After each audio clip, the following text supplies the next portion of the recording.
Ini adalah kisah tentang sebuah peradaban arsitek raksasa yang memahat kesombongan mereka tepat di dalam perut tebing gunung yang tak tertembus. Bayangkan sebuah kontras yang tajam di layar Anda. Di satu sisi, sebuah oasis yang damai, di mana pilar-pilar batu berukir ultra detail berdiri megah menentang badai gurun.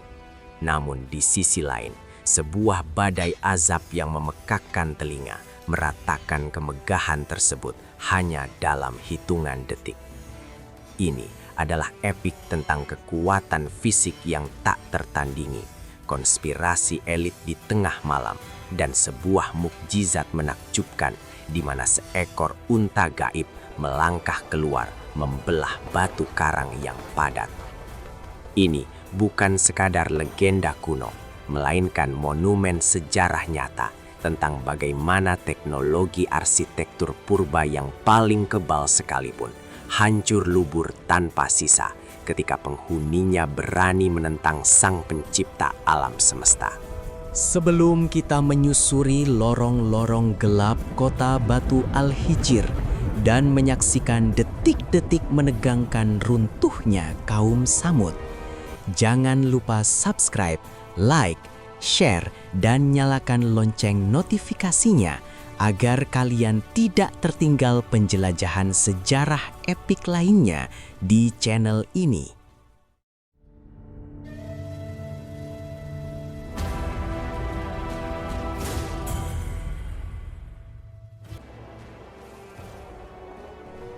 Jauh di masa lampau, terbentang sebuah lanskap gurun yang luas di antara wilayah Hijaz dan Tabuk, menyimpan sebuah lembah subur yang dikenal sebagai Al-Hijr. Disinilah kaum Tsamud, sebuah kabilah Arab kuno dari golongan Al-Arab Al-Ba'idah, membangun fondasi peradaban mereka. Mereka mewarisi bumi setelah kehancuran kaum Ad, membawa serta ambisi besar untuk menguasai alam semesta di sekitar mereka. Oasis Al-Hijr memberikan mereka segalanya: mata air yang jernih, tanah yang gembur untuk pertanian, dan iklim yang mendukung pertumbuhan kebun-kebun kurma yang rimbun. Kondisi geografis yang sangat menguntungkan ini memicu ledakan populasi dan kemajuan peradaban yang pesat. Kaum Tsamud dianugerahi postur tubuh yang tinggi besar, serta kekuatan fisik yang luar biasa, memungkinkan mereka menaklukkan alam dengan cara yang belum pernah dilakukan bangsa sebelumnya. Mereka mengubah padang pasir yang tandus menjadi kanvas raksasa bagi mahakarya teknik sipil dan tata kota purba. Kesejahteraan ekonomi mengalir deras seiring dengan meluasnya jalur perdagangan yang melintasi lembah mereka. Namun, seperti halnya siklus peradaban kuno lainnya, kekayaan yang melimpah mulai menumbuhkan benih-benih kesombongan di dalam dada mereka.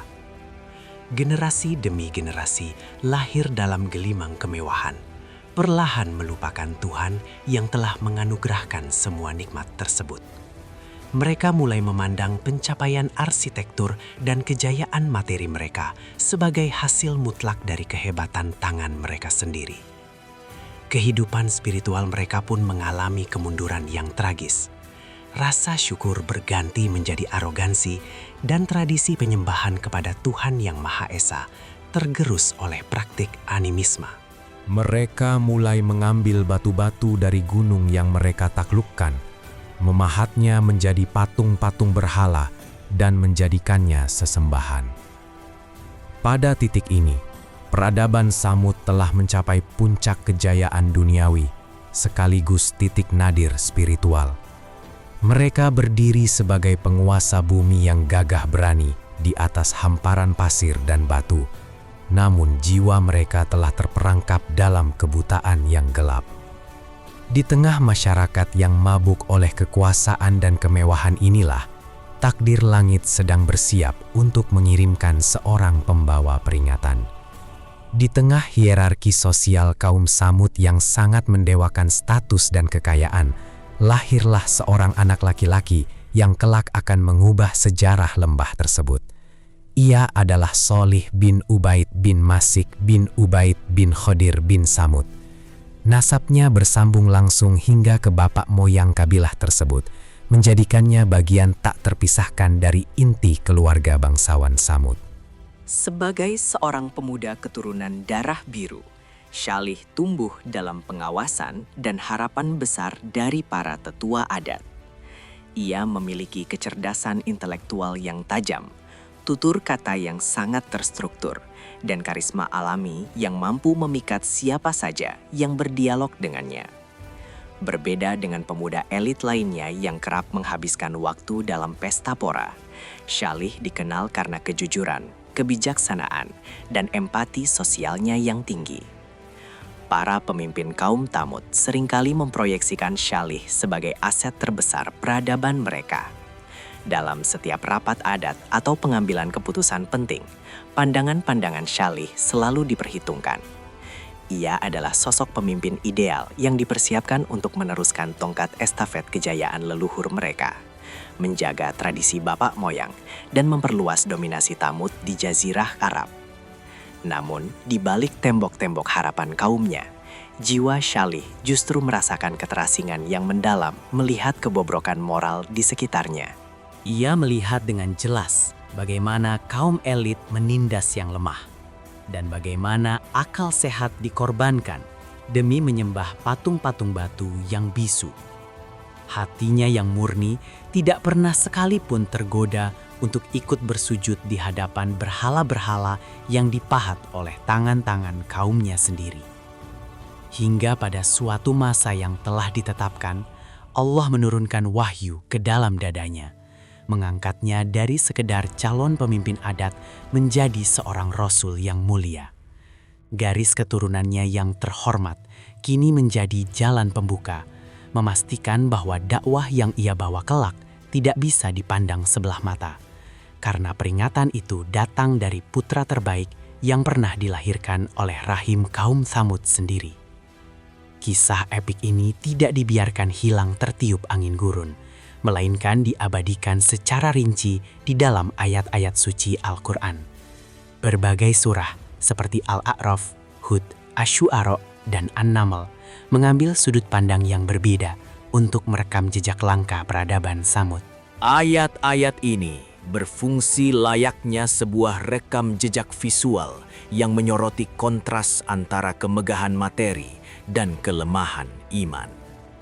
Dalam Al-Quran, narasi tentang kaum Thamud tidak hanya disajikan sebagai catatan sejarah masa lampau, tetapi sebagai peringatan psikologis bagi seluruh umat manusia. Teks suci ini merinci bagaimana sebuah bangsa yang diberkahi dengan kekuatan fisik dan teknologi arsitektur tingkat tinggi pada akhirnya bisa hancur lebur hanya dalam hitungan detik. Ini adalah demonstrasi mutlak bahwa kekuasaan duniawi tidak ada artinya di hadapan ketetapan ilahi. Setiap penyebutan kisah Nabi Sholih selalu menitik beratkan pada dialog-dialog logis dan argumentasi yang dibangun antara sang nabi dan kaumnya. Al-Quran merekam dengan sangat detail penolakan kaum elit yang sombong, kecemasan kaum mustad'afin, dan intrik-intrik politik yang meracuni kota Al-Hijr. Keakuratan narasi ini mengajak pembaca untuk tidak sekedar membaca, melainkan membayangkan langsung ketegangan yang terjadi di lembah kuno tersebut. Lebih jauh, Al-Quran menggunakan sisa-sisa reruntuhan arsitektur Samud sebagai bukti empiris.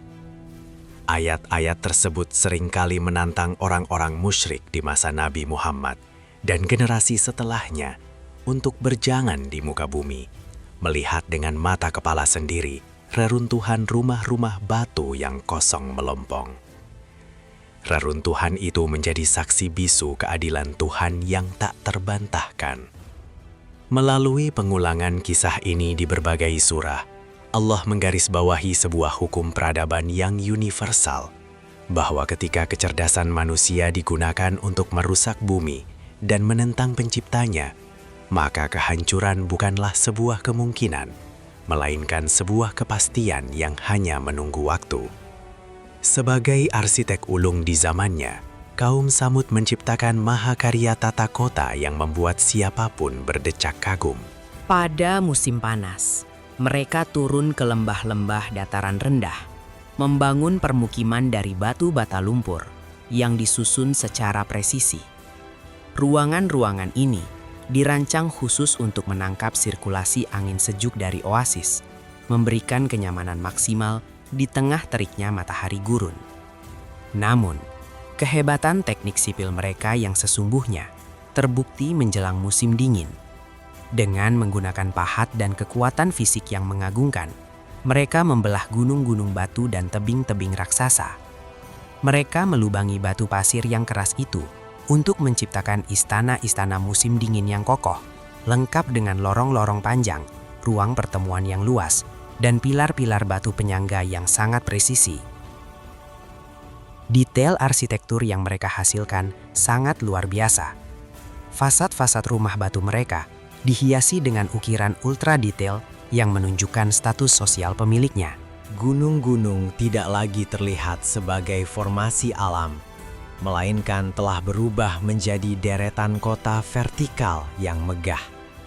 Mereka memahat dari puncak gunung ke arah bawah, memastikan setiap inci dinding batu aman dari badai pasir dan suhu beku. Pencapaian luar biasa ini justru menjadi bumerang bagi psikologis kaum Samud. Berdiam di dalam perut gunung batu raksasa membuat mereka merasa kebal dari segala bencana alam. Mereka merasa telah menaklukkan dunia, mengira bahwa rumah, tujuan, benteng mereka akan melindungi mereka selamanya dari kematian dan kehancuran. Ilusi keabadian ini membuat hati mereka semakin mengeras.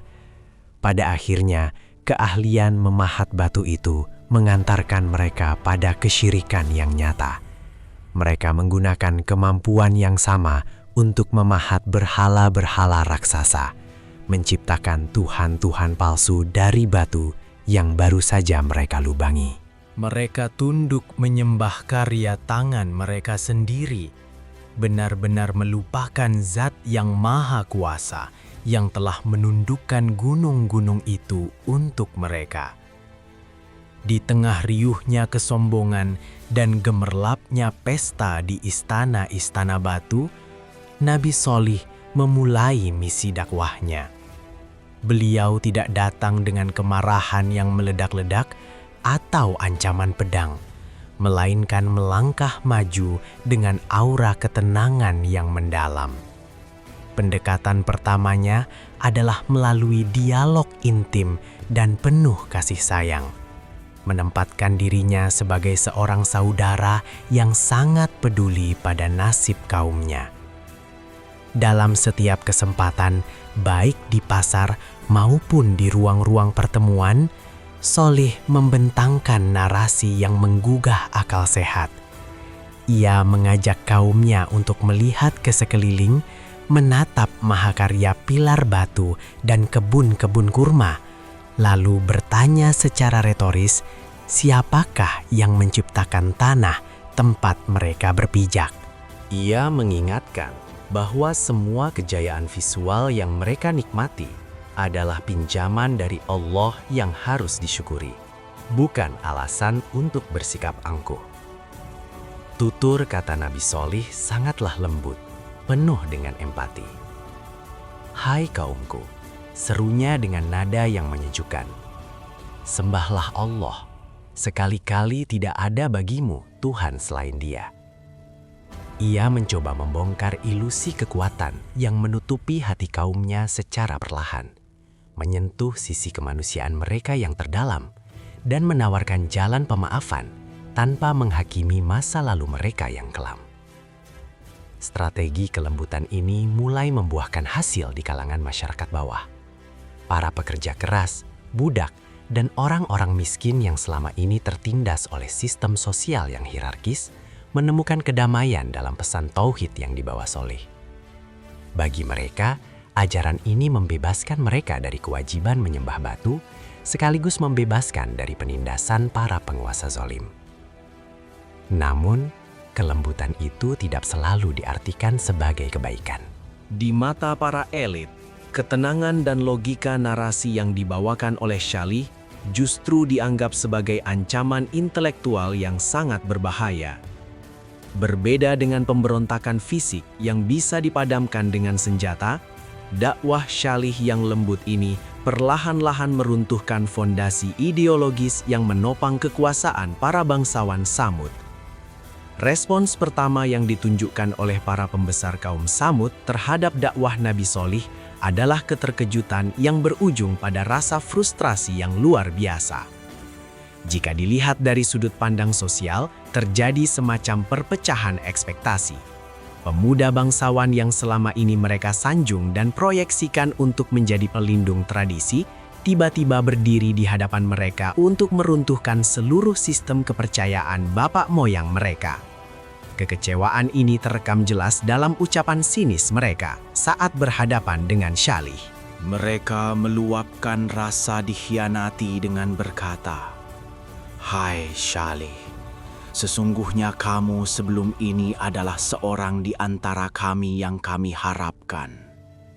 Kalimat ini bukan sekedar penolakan, melainkan sebuah serangan emosional yang mencoba menekan Shalih dengan beban ekspektasi keluarga dan masyarakat adat yang telah ia tinggalkan. Ketika tekanan emosional tidak berhasil membungkam sang nabi, kaum elit mulai menyebarkan kampanye hitam secara sistematis. Mereka merancang propaganda untuk membunuh karakter Shalih, menuduhnya telah kehilangan akal sehat atau terkena pengaruh sihir yang jahat. Narasi ini terus didengungkan di sudut-sudut kota untuk mencegah lebih banyak masyarakat awam terpengaruh oleh kelugasan logika dakwah tauhid. Perlahan tapi pasti, masyarakat Madain Shalih terbelah menjadi dua kutub yang berlawanan.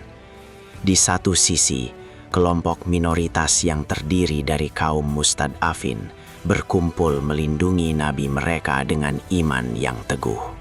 Di sisi lain, mayoritas yang terdiri dari kaum bangsawan, hartawan, dan pengikut buta mereka menyatukan barisan dengan kesombongan yang semakin menjadi-jadi. Sikap konfrontatif kaum elit ini terus meningkat seiring berjalannya waktu. Mereka tidak lagi sekadar menolak dan mencibir, tetapi mulai melakukan provokasi fisik dan ancaman verbal secara terbuka. Hati mereka telah tertutup rapat, sekeras tebing batu yang mereka diami, tidak menyisakan ruang sedikit pun untuk merenungkan kebenaran yang disampaikan oleh saudara mereka sendiri. Konflik ideologis yang semakin memanas akhirnya mencapai puncaknya pada sebuah hari perayaan besar, di mana seluruh kaum Tsamud berkumpul di alun-alun lembah. Para pemuka adat yang merasa di atas angin ingin memberikan pukulan telak untuk mempermalukan Nabi Soleh di hadapan publik. Mereka merancang sebuah skenario permintaan mukjizat yang menurut perhitungan logika dan hukum alam sama sekali tidak mungkin terjadi. Sang pemimpin kaum maju ke depan kerumunan, menunjuk dengan angkuh ke arah sebuah batu karang raksasa yang berdiri soliter di tepi lembah. Dengan nada menantang, ia menjabarkan kriteria yang sangat spesifik dan tidak masuk akal. "Jika engkau memang utusan langit, perintahkan Tuhanmu untuk mengeluarkan seekor unta betina dari dalam batu karang padat ini. Unta itu harus berukuran raksasa, berbulu lebat, dan sedang bunting 10 bulan. Mendengar tantangan tersebut, Nabi Soleh tidak menunjukkan kepanikan sedikitpun. Dengan ketenangan seorang utusan Tuhan, ia mengambil sumpah dari seluruh petinggi kaum Tsamud. "Jika Tuhanku mengabulkan permintaan kalian yang mustahil ini," tanya Soleh dengan suara lantang, "apakah kalian berjanji untuk menghancurkan berhala kalian dan beriman kepada Allah?" Di bawah tatapan ribuan mata, mereka dengan penuh percaya diri menyanggupi sumpah tersebut. Setelah perjanjian disepakati, Nabi Solih melangkah menjauh, mendirikan sholat dan mengangkat tangannya tinggi-tinggi memohon kepada Sang Pencipta alam semesta. Tiba-tiba, suasana lembah menjadi hening. Bumi bergetar halus dan pandangan semua orang terpaku pada batu karang raksasa tersebut. Terdengar suara retakan yang sangat keras bergema memecah kesunyian saat batu padat itu mulai terbelah perlahan. Dari dalam celah batu yang menganga itu, melangkahlah keluar seekor unta betina yang luar biasa menakjubkan, persis seperti setiap detil yang diminta oleh kaum Samud. Ukurannya raksasa, bulunya lebat, dan ia sedang mengandung. Pemandangan itu adalah bukti empiris yang mutlak. Beberapa orang langsung bersujud beriman, namun para pemuka adat yang hatinya dijangkiti kedengkian hanya terpaku dalam kebisuan, mencari alasan baru untuk mengingkari sumpah mereka. Kehadiran Nakatullah, unta Allah, di tengah-tengah kota Madain Solih menghadirkan sebuah lanskap sosial yang unik. Ada kontras tajam yang membelah kehidupan sehari-hari mereka. Di satu sisi, terdapat kedamaian dan berkah agung yang dibawa oleh sang unta. Sementara di sisi lain, terdapat badai kebencian yang mendidih di dalam dada para elit penyembah berhala. Aturan ilahi pun ditetapkan untuk kaum Samud. Karena unta ini berukuran raksasa, ia membutuhkan pasokan air yang banyak. Oleh karena itu, sumber mata air utama di lembah itu harus dibagi secara bergiliran. Satu hari khusus untuk sang unta minum dan hari berikutnya untuk seluruh penduduk kota. Sebagai ganjaran, pada hari unta itu minum, ia menghasilkan susu segar yang melimpah ruah, lebih dari cukup untuk memenuhi kebutuhan nutrisi seluruh penduduk kota yang miskin maupun yang kaya. Namun, pemandangan unta ajaib yang berjalan bebas di jalanan kota setiap hari menjadi siksaan psikologis bagi para pembesar Samud. Unta itu adalah monumen hidup yang membuktikan kebenaran Solih dan meruntuhkan klaim ketuhanan berhala mereka. Tidak tahan melihat otoritas mereka terkikis, 9 orang pria fasik dari kalangan elit yang dipimpin oleh seorang preman pemabuk bernama Qudar bin Salif mulai mengadakan pertemuan-pertemuan rahasia di malam hari. Di dalam ruangan-ruangan batu yang gelap, 9 konspirator ini merajut rencana keji. Mereka menyepakati bahwa selama unta itu masih bernapas, pengaruh politik dan keagamaan mereka akan terus terancam. Mereka merancang taktik penyergapan, mempelajari rute pergerakan unta tersebut menuju mata air, dan bersumpah akan mengakhiri hidup mukjizat tersebut apapun resiko yang akan terjadi. Pada sebuah pagi yang kelam, saat unta suci itu menunduk untuk meminum air dari telaga, Qudar bin Salif dan komplotannya melancarkan aksi mereka. Qudar melepaskan anak panah yang dengan telak menembus kaki sang unta, membuatnya tersungkur jatuh ke tanah. Tanpa ampun, komplotan itu menyerbu dan menebas leher unta tersebut dengan pedang. Darah merah menggenangi tanah berbatu. Sementara anak unta tersebut berlari ketakutan menuju celah gunung sambil mengeluarkan lolongan yang sangat memilukan. Darah unta yang merembes ke tanah Al-Hijr bukanlah satu-satunya dosa yang mengundang murka dari langit. Kehancuran kaum Samud dipicu oleh serangkaian pembangkangan terstruktur yang dilakukan secara sadar dan penuh kesombongan. Alasan pertama dan paling utama adalah pelanggaran mutlak terhadap perjanjian suci. Mereka telah meminta mukjizat, bersumpah untuk beriman, dan ketika mukjizat itu diberikan beserta syaratnya, mereka justru membantai simbol kebesaran Tuhan tersebut. Alasan kedua adalah arogansi mereka yang terang-terangan menantang hukum alam dan ketetapan ilahi. Alih-alih menyesal atau ketakutan setelah melakukan pembunuhan tersebut, para pemimpin konspirasi justru dengan congkak mendatangi Nabi Sholih. Sambil memamerkan pedang yang berlumuran darah, mereka mengejek ancaman azab dengan kalimat, "Hai Sholih, datangkanlah apa yang kamu ancamkan itu kepada kami, jika betul kamu adalah seorang rasul." Alasan ketiga yang mempercepat turunnya azab adalah rencana genosida yang dirancang oleh kelompokan yang sama.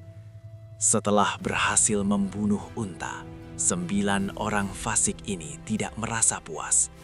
Di malam yang sama, mereka kembali berkumpul dan bersumpah atas nama berhala mereka untuk menyusup ke kediaman Nabi Sholih dan membantai beliau beserta seluruh keluarganya di tengah kegelapan malam. Alasan keempat adalah sifat pengecut dan kebohongan yang menyertai niat jahat mereka. Dalam rencana pembunuhan tersebut, mereka bersepakat untuk berbohong secara massal keesokan harinya. Jika kerabat dekat Sholih menuntut balas atas pembunuhan tersebut, mereka akan bersumpah palsu bahwa mereka tidak melihat kejadian itu dan tidak tahu siapa pelakunya. Sebuah manipulasi hukum yang sangat menjijikkan di mata keadilan surgawi. Secara akumulatif, serangkaian tindakan ini, pengingkaran janji, pembunuhan mukjizat suci, tantangan terhadap azab, rencana pembunuhan nabi, dan niat manipulasi kebenaran, menunjukkan bahwa hati kaum Tsamud telah mati sepenuhnya. Tidak ada lagi ruang untuk teguran, kelembutan, atau pertobatan. Kesabaran langit telah ditarik dan panggung sejarah bersiap untuk menutup tirai peradaban mereka selamanya. Rencana pembunuhan terhadap Nabi Sholih digagalkan seketika pada malam itu juga ketika Allah menjatuhkan bongkahan-bongkahan batu yang menewaskan ke-9 konspirator tersebut. Keesokan paginya, menyadari pembangkangan kaumnya yang sudah melampaui batas, Nabi Sholih berdiri di hadapan mereka dan memberikan sebuah ultimatum yang membekukan darah. Bersukarialah kalian di dalam rumah-rumah kalian selama 3 hari. Ini adalah janji yang tidak bisa didustakan. 3 hari masa tunggu itu adalah siksaan psikologis yang jauh lebih mengerikan daripada kematian itu sendiri. Pada hari pertama, Kamis, sesuai dengan tanda yang disebutkan, wajah seluruh penduduk Tsamud yang kafir tiba-tiba berubah menjadi kuning pucat. Rasa panik yang tak terlihat mulai merambat di lorong-lorong istana batu mereka yang dingin. Tawa kesombongan berganti menjadi bisikan-bisikan ketakutan. Pada hari kedua, Jumat, kengerian itu semakin nyata ketika wajah mereka secara serentak berubah warna menjadi merah pekat seperti darah. Kepanikan massal melanda seluruh kota. Mereka mencoba mencari perlindungan di dalam ruangan-ruangan terdalam di balik tebing gunung. Berlindung di balik pintu-pintu kayu tebal, berharap arsitektur mahakarya mereka bisa menahan ancaman gaib yang mengintai. Pada hari ketiga, Sabtu, keputusasaan mencapai titik puncaknya. Wajah mereka berubah menjadi hitam legam seperti arang. Tidak ada lagi yang bisa menyangkal bahwa ultimatum 3 hari itu adalah kebenaran yang mutlak.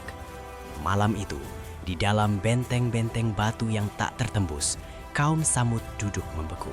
Pada dasarnya telah menggali kuburan mereka sendiri di dalam rumah yang mereka banggakan. Pagi hari pada hari Minggu, saat fajar baru saja menyingsing, kiamat kecil itu akhirnya turun. Tiba-tiba, daratan Al-Hijar berguncang hebat oleh gempa bumi Ar-Rajfah berskala masif yang meretakkan fondasi gunung. Bersamaan dengan itu, dari arah langit terdengar suara pekikan atau guntur as-syaihah yang dibawa oleh malaikat Jibril. Suara dengan frekuensi sangat mematikan itu menembus dinding batu, memecahkan gendang telinga, dan secara harfiah menghancurkan jantung-jantung mereka. Dalam hitungan detik, seluruh kaum Tsamud tewas tertelungkup, mengakhiri peradaban megah itu dalam keheningan total. Dalam lanskap sejarah pembinasaan ini, terdapat sebuah subplot yang memberikan pesan keadilan yang sangat tegas, yakni kisah mengenai seorang pria bangsawan Tsamud bernama Abu Rikhal. Saat malapetaka menghantam lembah Al-Hijar dan menewaskan seluruh penduduknya dalam satu pagi, Abu Rikhal secara kebetulan tidak berada di kota tersebut. Pada hari nahas itu, Abu Rikhal sedang berada jauh di selatan, tepatnya di dalam wilayah kota Mekah.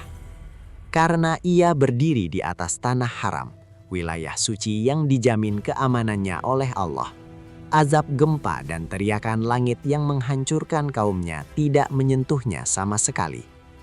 Ia selamat dari kiamat lokal yang menyapu bersih sanak saudaranya berkat perlindungan teritorial tersebut.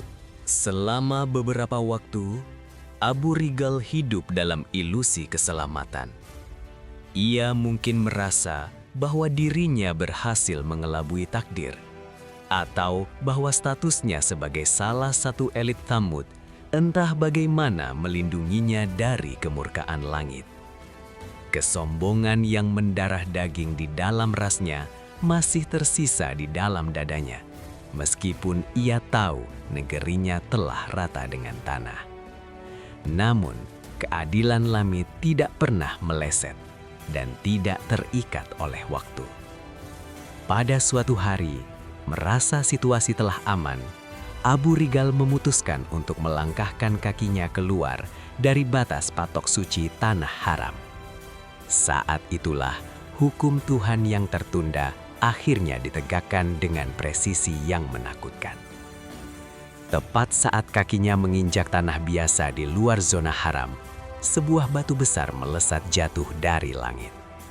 Batu itu menghantam Abu Rigal secara langsung, menewaskannya seketika dan menyusulkan nasibnya dengan kaumnya di Al-Hijr.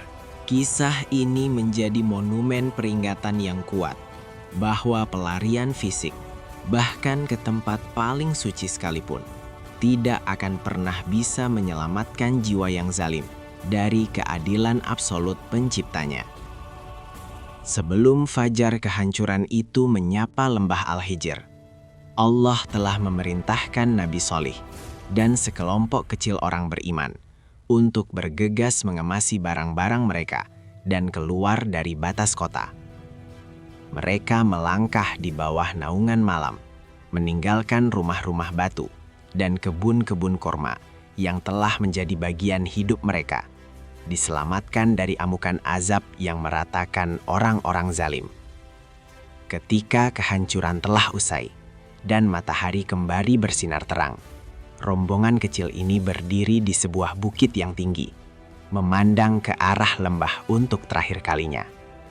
Visual lanskap yang ada di depan mereka sangatlah mencekam. Istana-istana gunung yang memamerkan pahatan ultra detail kini hanya berupa tebing-tebing sunyi yang retak.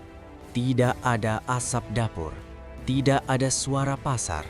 Yang tersisa hanyalah mayat-mayat kaum Tsamud yang bergelimpangan dalam posisi tertelungkup di teras-teras batu mereka. Menatap kota mati tersebut, hati Nabi Shalih diliputi oleh rasa duka yang mendalam. Kesedihan itu bukanlah bentuk kelemahan, melainkan refleksi dari rasa kemanusiaan dan cinta seorang nabi yang usahanya ditolak mentah-mentah. Di tengah hembusan angin gurun yang dingin, Shalih bergumam meluapkan perasaannya kepada kaumnya yang telah tiada, merangkum seluruh esensi perjuangannya. "Hai kaumku," ucapnya dengan suara parau yang tertelan oleh keheningan lembah, Sesungguhnya aku telah menyampaikan kepadamu amanat Tuhanku, dan aku telah memberi nasihat kepadamu, tetapi kamu tidak menyukai orang-orang yang memberi nasihat. Kata-kata perpisahan ini menandai akhir dari hubungan emosional sang nabi dengan bangsa yang keras kepala tersebut. Setelah mengucapkan salam perpisahan yang getir itu, Nabi Soleh membalikkan badan dan memimpin para pengikutnya melangkah pergi, menembus padang pasir yang luas. Mereka bergerak maju untuk memulai peradaban baru yang dibangun di atas fondasi tauhid dan kerendahan hati. Sementara itu, di belakang mereka, situs Madain Soleh dibiarkan berdiri kaku sebagai peninggalan arsitektur purba yang sunyi, sebuah monumen peringatan abadi tentang bagaimana kesombongan material selalu berujung pada kehancuran tragis.